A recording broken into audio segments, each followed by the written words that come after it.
Scorpio, welcome to the channel astral tarot bond. चलिए आपकी reading करते हैं। ये रीडिंग 15 जैन से 30 जैन तक होने वाली है। लेट्स सी इन 15 दिनों में आपकी लव लाइफ कैसे रहती है, राइट। एंड मेक श्योर अगर आपका rising sign sun moon Venus है तो ये रीडिंग आपके लिए है। अगर आप क्रॉस वॉचर हो तो ये फीलिंग आपकी भी हो सकती है। लेट्स सी कि आने वाले 15 दिनों में आपकी लव लाइफ कैसी रहेगी। अब स्कॉर्पियो हमेशा से काफ़ी सीक्रेटिव रहे हैं, तो इनकी लव लाइफ, मेरा एक्सपीरियंस है कि काफ़ी सीक्रेट इनकी लव लाइफ में रहते हैं। अब अगर आपका पार्टनर स्कॉर्पियो हो तो चलिए शुरू करते हैं आपकी रीडिंग। आप ड्रॉ करते हैं आपके लिए 1 2 3 4 5। तो पहला कार्ड जो मेरे पास आया है आपके लिए, मून का कार्ड। इमोशंस काफ़ी हाई हैं। सेकंड आपका कार्ड आया है हैंगमैन। तो सिचुएशन अभी थोड़ी पॉज पे है। थर्ड है एम्प्रेस, लवली फीलिंग। फोर्थ है queen of want and last है आपका 5 ऑफ कप्स। तो चलिए मैं आपको बताता हूँ कि आपका जो राइजिंग साइन जो मुझे दिख रहा है, तो राइजिंग साइन मुझे यहाँ पे बहुत स्ट्रांगली आपके पास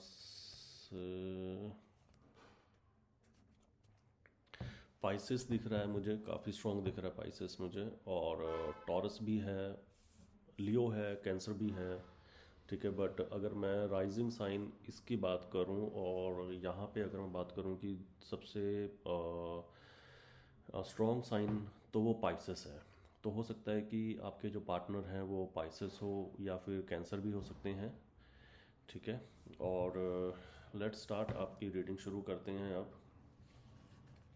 तो आपकी रीडिंग में जो पहला कार्ड था वो था मून का कार्ड। तो जैसे कि मैंने बताया, मून कार्ड कंफ्यूजन में आप बहुत ज़्यादा कंफ्यूज हो किसी सिचुएशन को लेके, आप क्लियर नहीं हो। यहाँ पे जो आपके पार्टनर हैं उन्होंने अपनी आपको क्लियर नहीं किया कुछ चीज़ों के लिए। तो हो सकता है कि या तो ये आप हो या तो फिर ये आपके पार्टनर हैं जो बहुत ज़्यादा कंफ्यूज हैं अपनी फीलिंग्स को लेके, और थोड़े मैं ये बोलूँगा कि मैनिपुलेटिव भी हैं, क्योंकि वो आपको एक्चुअल में क्लैरिटी ही नहीं दे रहे कि क्या करना है और क्या नहीं करना है। तो ये एक जो सिचुएशन जो मुझे दिख रही है कि ये नॉन क्लियर सिचुएशन है, जिसमें आपको बस आपसे चीज़ें छुपाई जा रही हैं। बेसिकली मैं ये बोलूँगा कि आपसे चीज़ें छुपाई जा रही हैं, आपको बताया कुछ और जा रहा है, दिखाया, और जब आप देख रहे हो तब दिख कुछ और रहा है। तो ये चीज़ है, ये काफ़ी बैड सिचुएशन है कि आपके जो पार्टनर हैं वो आपसे खुल के बात ही नहीं कर रहे हैं। वो, हाँ, तो जो आपके पार्टनर हैं वो आपसे खुल के बात ही नहीं कर रहे हैं। तो ये चीज़ जो मुझे इसमें दिख रही है कि आपके जो पार्टनर हैं वो आपसे खुल के बात नहीं कर रहे हैं। सेकंड अगर मैं बात करूं तो आपका जो कार्ड है वो हैंग्ड मैन का कार्ड है। हैंग्ड मैन का कार्ड मैंने बताया ना, देखो आपको क्लैरिटी ही नहीं है तो इसलिए आपकी सिचुएशन भी फंसी हुई है। मे बी आप ट्राइंग योर बेस्ट कि मुझे इसका जवाब दे दो, या कोई सिचुएशन है, कोई इमोशनल सिचुएशन है, या फिर अगर आपके में किसी कंसर्न को लेके बात हो रही है, तो कोई भी जो एक्शन है ना वो सिर्फ होल्ड पे है, उसमें सिर्फ और सिर्फ वेटिंग हो रही है। आपको कंफर्मेशन नहीं आ रही, उसमें सिर्फ और सिर्फ वेटिंग हो रही है। आपको क्योंकि क्लैरिटी नहीं है तो फिर आपको आगे कुछ डिसीजन भी नहीं मिलेगा बेसिकली, राइट। एंड मुझे लगता है कि शायद ये आपको जो है काफ़ी टाइम भी मिल रहा है आपको सोचने के लिए कि आपको आगे इस रिलेशन में क्या करना चाहिए। ठीक है। तो ये हैंगमैन की सिचुएशन जो रहती है, ये बेसिकली आपको एक और प्रोस्पेक्टिव देती है अपनी लाइफ के अंदर कि आप जिस सिचुएशन में हो, आप थोड़ी देर उस सिचुएशन में बैठ के आप एक्चुअल में उसको एनालाइज करो कि क्या मुझे स्टेप लेना चाहिए, क्या स्टेप मुझे नहीं लेना चाहिए। बट मैं आपको अगेन बोलूँगा कि आपको क्लैरिटी नहीं है तो अभी आप कुछ टाइम वेट करें, आप कोई भी स्टेप अभी मत लें, क्योंकि आपको क्लैरिटी ही नहीं है, आपको सामने वाले पर्सन ने क्लैरिटी नहीं दे रखी है। तो ये हो सकता है कि आप जो स्टेप लें वो थोड़ा सा नेगेटिव हो जाए। एंड थर्ड अगर मैं बात करूँ आपके कार्ड की, तो एम्प्रेस के कार्ड की, तो आप बहुत ज़्यादा प्यार करते हैं, ये आपकी फीलिंग है, मुझे दिख रहा है। आप अपने पार्टनर से बहुत ज़्यादा प्यार करते हैं, उसके लिए फिक्र भी करते हैं, केयर करते हैं, काफ़ी केयरिंग है आप उसके लिए। और मुझे दिख रहा है कि आप जैसे उनके साथ लाइफ स्पेंड करना चाहते हैं, आगे इम्प्रूवमेंट चाहते हैं सिचुएशन के अंदर, एक नेक्स्ट स्टेप चाहिए कि अगर कमिटेड नहीं है तो कमिटमेंट चाहिए, कमिटमेंट है तो शादी चाहिए, शादी है तो बच्चे चाहिए। तो एक नेक्स्ट स्टेप जो मुझे दिख रहा है कि इसके अंदर वो चाहिए।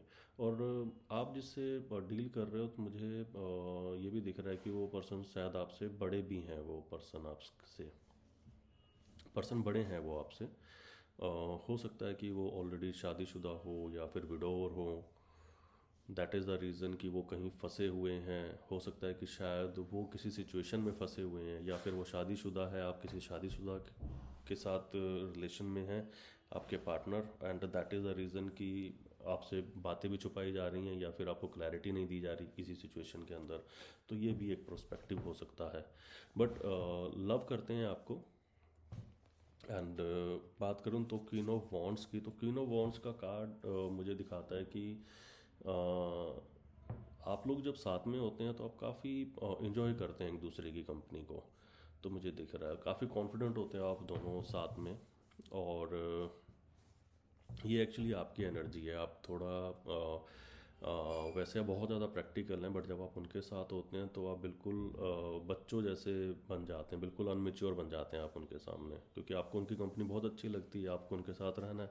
तो आपके डिसीज़न भी कई बार ऐसे हो जाते हैं कि आप इमोशनली होके बहुत सारी जो डिसीज़न है जो आपको शायद स्टैंड लेना चाहिए, आप वो स्टैंड ना लेके उन चीज़ों को आप लीव ऑन कर देते हो। तो ये सिचुएशन आपके लिए आपकी है। एंड आखिरी कार्ड की बात करूँ तो लास्ट कार्ड आपका आया है 5 ऑफ कप्स। 5 ऑफ कप्स का कार्ड है, तो जो मुझे ये बता रहा है कि यहाँ पे काफ़ी ज़्यादा सैडनेस सैडनेस है, गिल्टी है।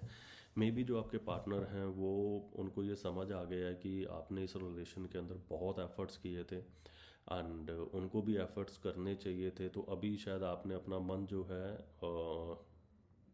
इस रिलेशन से थोड़ा सा उठा लिया, जो उनको थोड़ा परेशान कर रहा है। उनको, वो परेशान हो रहे हैं कि ये मेरे से बात क्यों नहीं कर रहा है। अगर आप लोग नो कांटेक्ट की सिचुएशन में हो तो वो ये चीज़ उनको अब खटक रही है कि ये मेरे से बात क्यों नहीं कर रहा है। क्योंकि पहले उन्होंने देखा है कि आप कितने नर्चरिंग है उनके लिए, कितने केयरिंग है उनके लिए, और अब सडनली शायद आप लोगों में बात नहीं हो रही है, और अगर बात हो रही है तो बहुत कम बात हो रही है। तो ये चीज़ कहीं ना कहीं उनको जो है परेशान कर रही है कि उतनी बातें अब क्यों नहीं हो रही। और गाइडेंस की बात करूं तो स्कॉर्पियो, आपके लिए मेरी गाइडेंस ये है कि देखिए, अभी आप कोई भी डिसीज़न मत लें, क्योंकि आपकी सिचुएशन क्लियर नहीं है। तो अभी इस टाइम पे किसी भी एक्शन को लेना वो सही नहीं है, अनटिल अनलेस आपके पास क्लियर सिचुएशन नहीं आती। ठीक है। एंड यूनिवर्स भी आपको यही कह रहा है कि आपको थोड़ा वेट रखना चाहिए, अनटिल आपको तब तक वेट रखना चाहिए जब तक आपको क्लैरिटी नहीं आती है, जब तक आपको इनर सोल से क्लैरिटी नहीं आती है, तब तक आपको थोड़ा सा वेट रखना चाहिए। राइट। एंड सेल्फ लव करिए, सेल्फ लव बहुत इंपॉर्टेंट है। ठीक है। सेल्फ लव करिए, अपनी कंपनी इंजॉय करें, ये भी बहुत ज़्यादा इंपॉर्टेंट है। पास्ट में अगर किसी रिग्रेट में आप फंसे हुए हैं तो उसको रिलीज़ करें। अगर आपका पार्टनर पास्ट की बात करता है तो उसको भी आप रिलीज़ करें। आप उसको बोलो कि हम इसके अलावा और किस चीज़ पे फोकस कर सकते हैं। बाकी आपके लिए मेरा सुजेशन यही है कि हाल फिलहाल अभी आप अपने आप पे फोकस करें, और इस रिलेशन को छोड़ के अपने बाकी चीज़ों पे फोकस करो। हो सकता है कि आपका ना प्रोफेशनलिज्म भी, वर्क लाइफ भी बहुत ज़्यादा डिसबैलेंस हो रखी हो इस टाइम पे। तो आपके लिए बेटर यही रहेगा कि अभी आप फिलहाल उन चीज़ों पे फोकस करो, इस पर्सन के ऊपर अभी इतना फोकस मत करो, क्योंकि ये ऑलरेडी ये खुद ही क्लियर नहीं है तो आपको क्लैरिटी क्या देगा। ठीक है। और अगर आप इस पर ज़्यादा ध्यान दोगे तो आपकी सिचुएशन हमेशा फंसी हुई रहेगी, आपको सोल्यूशन मिलेगा ही नहीं। तो ये थी अभी तक की रीडिंग आपके लिए। नेक्स्ट रीडिंग में मिलेंगे। अगर आपको रीडिंग अच्छी लगी हो, आपसे रेजोनेट की हो, तो please like share subscribe and see you, good bye.